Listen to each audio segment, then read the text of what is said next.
welcome everyone to today's workshop. I'm Dan with SCORE Maine. If you're unfamiliar with SCORE, we are a resource partner of the Small Business Administration, where we do one-on-one small business mentoring with volunteers who are business leaders in the community, who have one-on-one meetings with small business owners just like yourself in order to help them along in business. And we also have entrepreneurial resources like this workshop, where we put on around 10 workshops in a month, covering a gamut of different topics for entrepreneurs such as yourself. And I do want to say thank you to the TD Bank Charitable Foundation, who is a sponsor of SCORE here in Maine, and they've graciously sponsored the Starting Your Own Business workshop class. So I do want to say thank you to them. And with that, we will go ahead and get in it. If you have any questions at any time, please feel free to put them in the chat or use the raise hand function, and I'm happy to cover things as I go along. Or if you're more comfortable waiting until the end of the presentation, that works as well, and we can have a little Q&A at the end. But just to jump right into it, this workshop is kind of more conceptual than trying to dig down into something like, putting your business plan together in this workshop. This is more kind of to cover the 30,000-foot view. What are some of the considerations that you might not have thought of? What are some of the considerations where maybe you did think of those? Maybe you did think of those things, but there's some other things around those that are important that you might need to know. And maybe there's some areas where you feel like you might need to do a little bit more research, or maybe you need to add a mentor or another person to your team, so to speak, for your business. And we'll kind of cover a very wide range of those kinds of topics today. And really, this kind of all comes down to when you're thinking about your business and you are working on putting information together for your business, and you're trying to wrap your mind around exactly what it is that you're hoping to do. A big part of that is why. And there's a speaker called Simon Sinek who has a book called Start With Why, and he did a TED Talk called The Golden Circle, and you can see it here on the screen, where a lot of times people will kind of ask you questions around the outside of the circle, but what they're really trying to get at is that inside of the circle. They might ask you what you do or how you do it, but really what they want to know is why you do the thing that you do. Why are you the right choice? Why is your bakery better than the other 3 bakeries in town? What is it about the business that you're opening that you're so connected with that you're the right person, and how people respond to you? Why is a lot harder to describe to a lot of people who ask that question than what or how, but it really cuts to the core component of why someone, it cuts to the core component of what it means to be a human and find interest in something. And people can see that. People see when you're passionate and they want to take part in that. And a large part of being a business owner is how do you connect the passion that you have to the product or service that you're providing, and then that product or service that you're providing to your customer base. And they're going to see that why for you in every different part of your business as long as you put it there.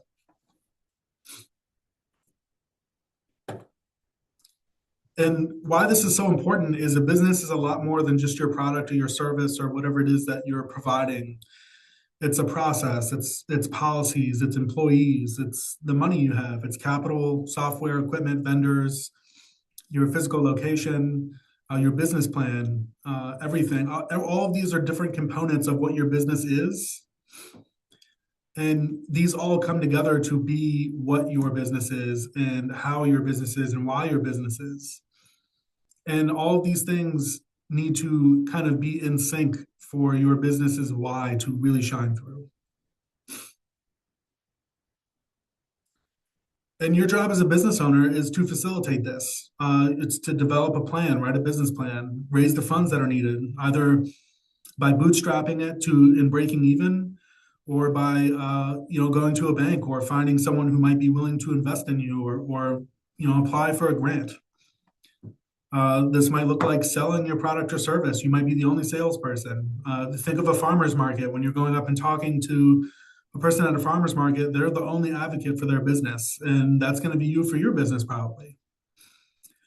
Because of that, you're going to need to do things like build a team. And this doesn't necessarily have to be people who work for you. It could be people who do services for you. Maybe you have a marketing person, the person who does your taxes, your accountant. Those are people who are on your team. You'll need to develop processes. You'll need to make sure that when you provide a service to people, especially if it's a service that people will use on a regular basis. So think like your morning coffee. When you go to your local cafe or Dunkin's or you go to get your normal morning coffee, you tend to want it to be the same coffee every time. And that comes through developing rigorous processes and making sure that they are followed and that you're following up on that. And of course, you're also responsible for monitoring and running the finances of the business as well.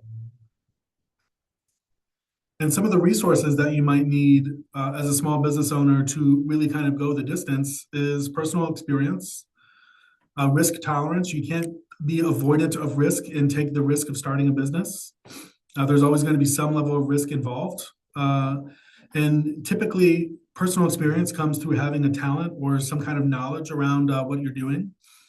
And that passion that you have for your project or your product or your service is going to be what helps you carry through beyond the risk that's involved. It'll be what helps carry you through into those areas of the business where you might not have experience. There really is a business to doing business and running a business, and that is very different than, for example, being a carpenter. It's a different set of skills, and your passion for being a carpenter or a baker will help you overcome the threshold for learning those skills. This can also be helped through things like family support, but really it always comes down to being a lifelong learner. Are you willing to learn things that you maybe could have learned 20 years ago but didn't, or should have learned 20 years ago but didn't?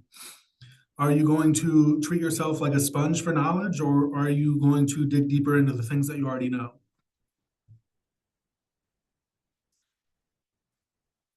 Of course, running a business is going to take money, but it also takes an incredible amount of time, especially in the planning stages where you're trying to get things together and you're trying to understand what the market looks like.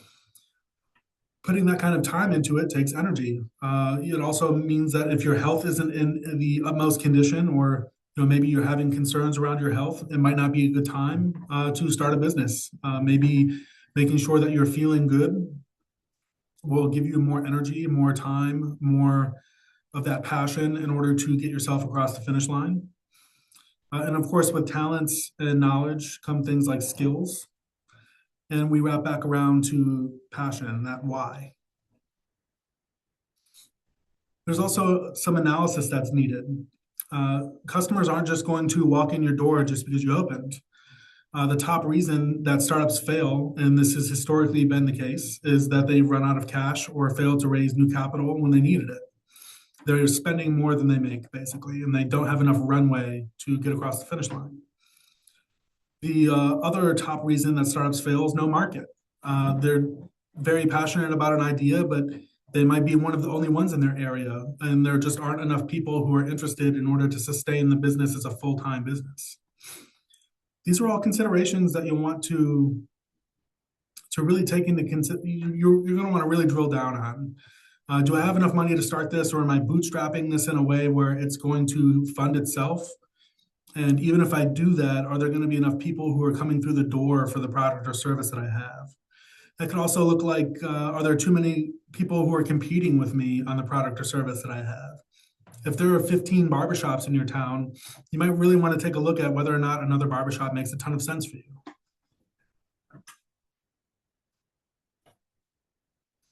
And an easy way to get started on this is define what your what is first. So what I'm doing is cutting people's hair. I'm providing a service to style hair that folks don't have to do themselves. Then you'll need to research your target market and verify you understand what the market values. What this might look like is, do you provide the color services that people want if they want to dye their hair? Are you providing the kinds of taper fades that men are looking for with haircuts nowadays? That kind of thing. And then you can kind of develop a cash flow projection to get an idea of what your minimum need is going to be. So my rent is this cost, internet is about this cost. I expect this much in,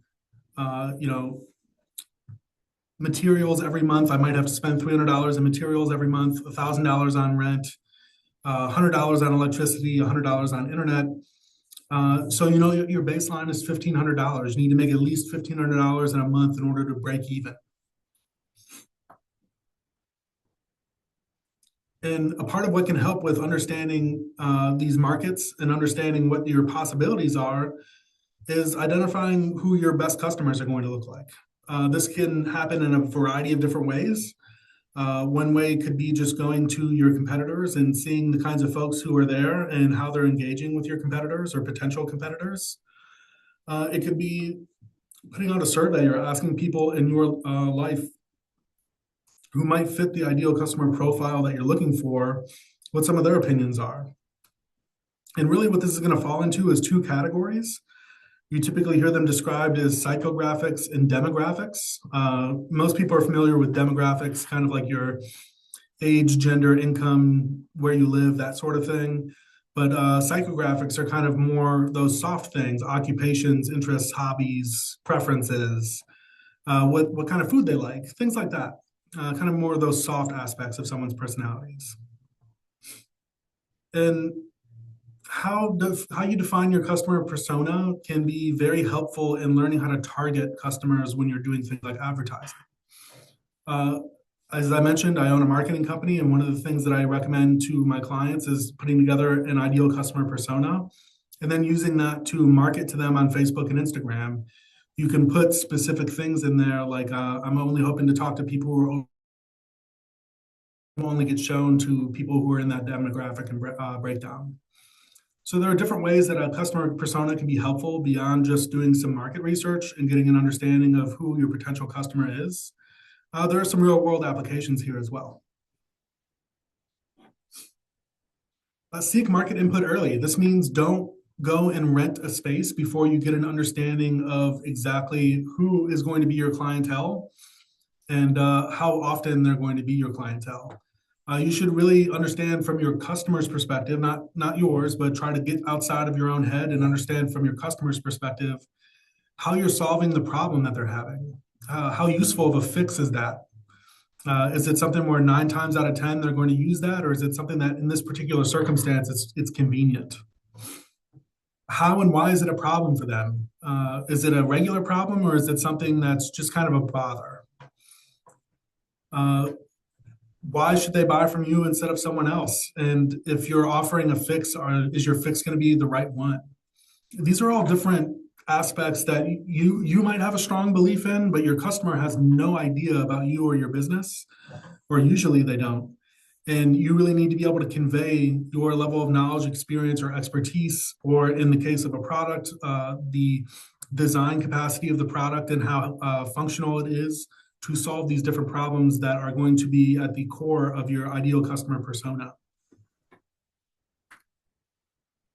So I'm kind of throwing a lot of stuff out there. I just wanted to mention again, if you have any questions, please feel free to put them in the chat. If there's anything that we've covered so far that you'd like me to spend a few more minutes on, or you have any questions around, please just let me know and we can go back a few slides and check it out.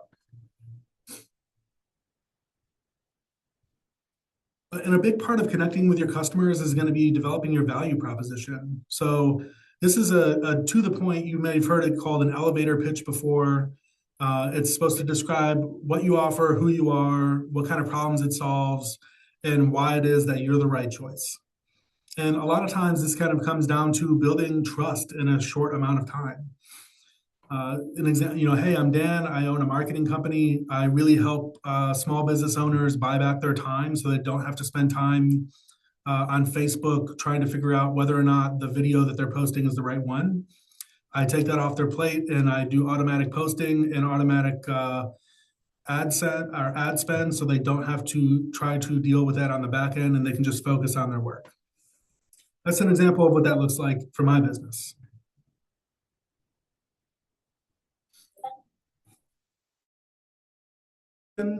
It's really important to understand and to kind of engage with this as it's a living concept. This isn't something where you nail it the first time and it's good every time. You're going to want to work on it all the time, and it's always going to be slightly different to the audience that you're pitching. I'm not going to have the same value proposition and 60-second pitch to a brewery as I would to a boutique, just as an example. Those are different customer segments, and you can even do things like create different ideal customer personas to fit those different customers and kind of drill down into what those needs are and how those needs are different, even though they might have the same need as far as an outcome from your business is concerned. Maybe it's specialized a little bit. The how and why of how that need relates to their business is going to be different, and how you speak to them about getting to that why is going to be different. These are some links here in the slide deck. So if you have more questions on value proposition and ideal customer profiles, I will be sending out the slide deck and recording after this, and you will be able to go through and kind of look through these different materials to get some ideas. And as I was mentioning, a value proposition or an elevator pitch is something that you want to regularly test. It's something that should be changing based on your audience, and it should be open-ended. When you finish telling someone your elevator pitch, it should give them a chance to respond. It shouldn't be something where you do your thing and then they do their thing and then you move on. You want to give them something to kind of bite on and be like, oh, well, I could see how that could apply. Or, oh, I have a friend who's like really working on something like that. Something along those lines. You want to make it so that it's more of an invitation than it is a statement. And as you do this more and more, and as you sell more and more to your customers, you're going to learn more information about them. And that's why it's so important to continue to refine and iterate this process. Each segment, as I mentioned, is going to have its own value proposition, and you're going to speak to your customers differently depending on their needs. And that's another thing to keep in mind is it's okay if you have 3 or 4 different people who your product fits for, your service fits for. What really matters is how well you understand them and how well you can connect with them.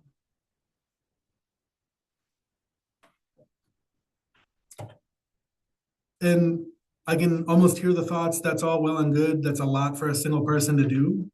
So one of the good things around being a small business owner is you don't have to do it alone. Even if you might be the sole operator, that doesn't mean that you're the only person that the business needs to sit on the shoulders of. What I mean by that is you can have things like a business mentor, or maybe you have a few friends who also run businesses.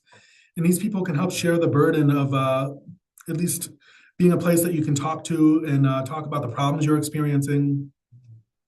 They may be able to provide solutions or different perspectives so that you can find solutions of your own while you're trying to provide solutions to your clients. And it really can be helpful to feel like there's a community around you while you're trying to do this very difficult task of starting a business. And beyond those folks who can be your confidants, you also have folks like attorneys, bankers, insurance agents, accountants, anyone who might provide a business service to you who has a vested interest in your business succeeding. What I mean by that is if you go to a bank and you get a bank loan, they're invested in seeing you succeed because they want you to pay that loan back. So that person is going to be invested in trying to make sure that your business is successful if they can. So these kinds of people I would think of them as team members. I would really recommend thinking of them as building a team and people that you can lean on when you need a little bit of help, even when it feels like you're all alone.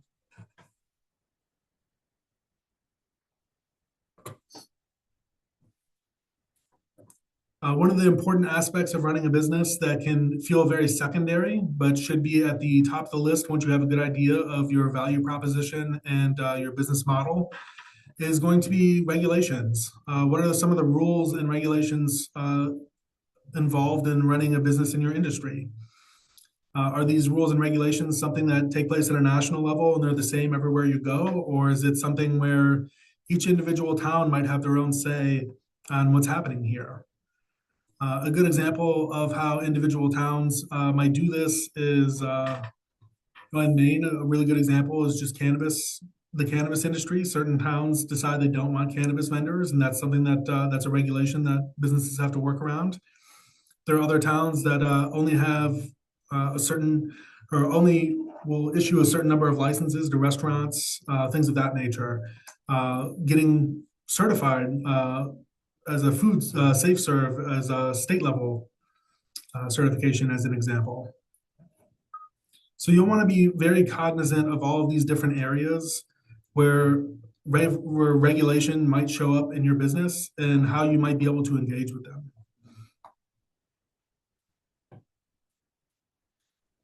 There's another common question that a lot of people ask when they're just starting their business, and it's what kind of business should I be? And this is a question that I would really recommend having with your SCORE mentor who will be able to better advise you on your specific situation. But a lot of times, a lot of businesses are good as a LLC or a limited liability partnership or a multi-member LLC. There are other options as well, like S Corp, C Corp, sole proprietor, nonprofit, or general partnership. And again, those are things that might be better to discuss in depth with your mentor who can give you better advice on what's going to make the most sense for you in your industry. And if you have a partner, you must have an operating agreement. And in the slide deck, you'll be able to click on this and get an idea of what an example operating agreement looks like. And what this does is it defines the type and nature of the partnership, and it acts as a what-if document. If one of the partners would like to get out of the business, having it laid out exactly how that's going to look in the beginning can be very, cathartic at the end, but also very helpful in avoiding legal fees. And each partner should have a separate attorney review it if possible. And there are some other details about starting a company that are or a business that are really important to keep in mind. Things like licenses, which are separate from regulations that you have to worry about. Checking on the company name, making sure it doesn't infringe on any IPs or patents. Getting your numbers, which just means getting your EIN and your state sales tax certificate if applicable, and making sure that that is up to date. And opening a business a checking account and any other licenses that might be needed for your business. Sometimes this also looks like just getting a business license at the town clerk at your town as well. And of course, there's also funding. How are you going to fund this business or fund this project? How much funding are you going to need as a small business? Is this something you're going to be able to bootstrap, or is this something where you're going to need a lot of money up front and have a large amount of runway? And a lot of that's really going to depend on what makes sense for your business and where you're at in the process. One thing I will note, and this is not only a trope in business, but it's sound advice, is you're going to need more money than you think. Everyone always hears about, businesses running out of runway, and, this is just there are hidden costs that cost me way more than I thought they would. And that's a real thing. And something that can help with that, or at least help alleviate that a little bit, is developing a 2 to 3 year cash flow projection so you can get an idea of what your income is going to look like and be sure to spread those expenses out if possible. And of course, this seems very obvious, but too much cash on hand when you're starting a business is always way better than not enough. And there are some different areas that people traditionally find funding. This is in order of what is considered the most common areas that you'll find funding. One is personal savings. How much money have you saved up to invest in your own business? Bootstrapping, which would be, are you investing both the money that you're bringing in and the money that the business is bringing in back into the business to reinvest to make it better and make it bigger? Are your friends and family interested in going into business with you, or at minimum being an investor in your business?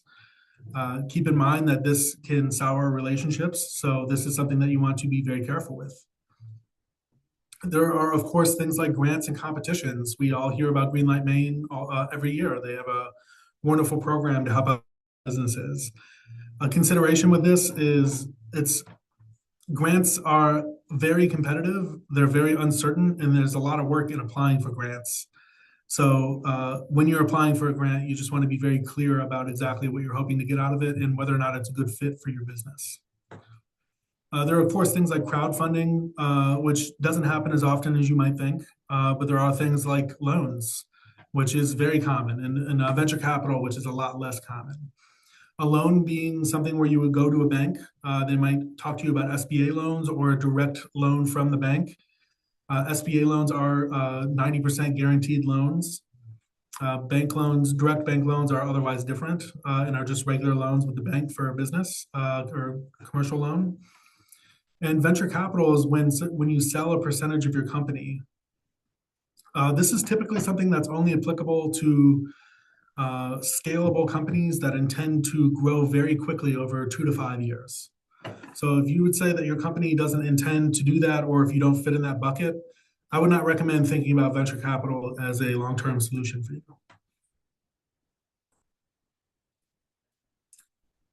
And understanding financial statements is an incredibly important way to make sure that you have a grasp on the funding that you're going to need for your business. An example is you're going to really need to understand your how money comes in and what that looks like before doing a cash flow statement to understand what that might look like over time. You don't need to be an accountant to do this. You don't need to be a bookkeeper. What you do need to do is manage your business and reconcile your books on a monthly basis if you don't have someone doing that for you. And understand how to read a balance sheet and an income statement and a statement of cash flow. That basically is the balance of where your accounts are at the end of the month, or where you're at that particular point in the month or year, how much money you've made over that time period, and how much money is coming in and going out over that time period. Why this is important is you might have a lot of money promised to you and money coming in, but if you have a lot of expenses before that money hits your account, that could be a huge problem. And that's really where a cash flow statement is very helpful. And again, these are linked to documents that can give you a better understanding of these concepts. And this is one of the areas I would recommend probably starting with. I maybe should have moved this earlier in the slide deck, but develop a business plan. This is a living document, and what a living document means is that it's changing all the time. And if you feel like you've completed your business plan, you are probably sorely mistaken, as the market's always changing. No one could have predicted COVID, for example. No one's business plan had COVID in it.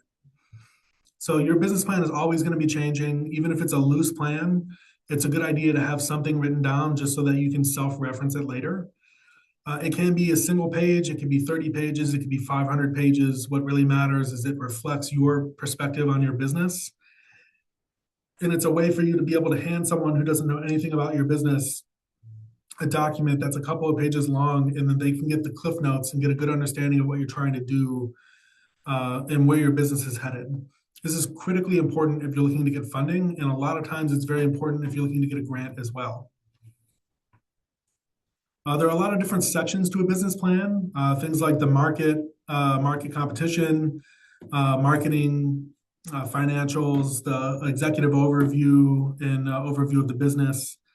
What it really matters and what it really comes down to is this something that reflects your understanding of the business? And if it does reflect your understanding of the business, can you use this document to explain your business to someone else?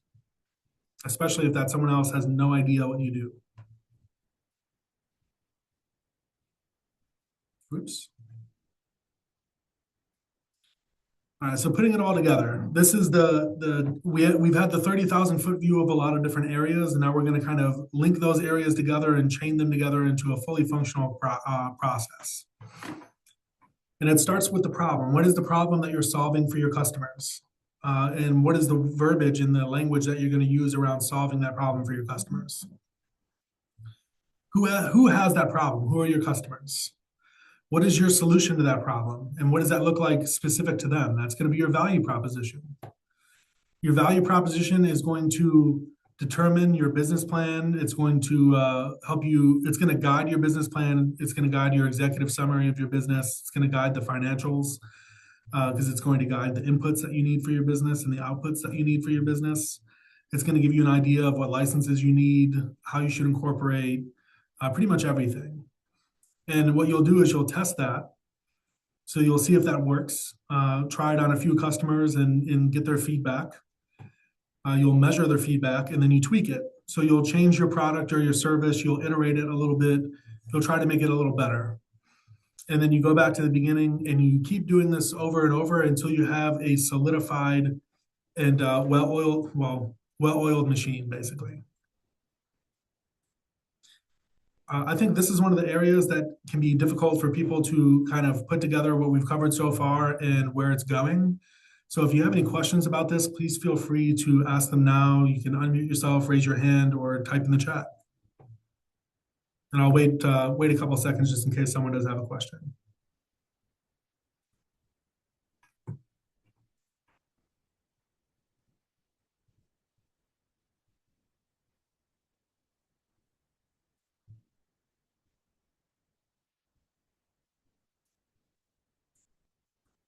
All right. So our conclusions, just to kind of wrap it back into what we've been talking about, starting a business is a lot of work. It's not for everyone. And what's really important when you decide you want to get started on your road to starting a business is, do you know your customers? Do you know your competition? And honestly, do you know yourself? Do you know what you're providing that your competition isn't? What are you providing that your customers are going to value? I would recommend starting small, testing and learning and adapting. This is the best way to bootstrap a business without massive financial risks. And as always, as I've mentioned a few times in this presentation, SCORE mentors are here to help. We have over 100 mentors in the state of Maine that have various backgrounds in every industry. So please feel free to submit a mentor request at score.org, and we'll pair you with a mentor who will probably be able to help you out and give you some perspective. And that's all we have today. Do we have any questions?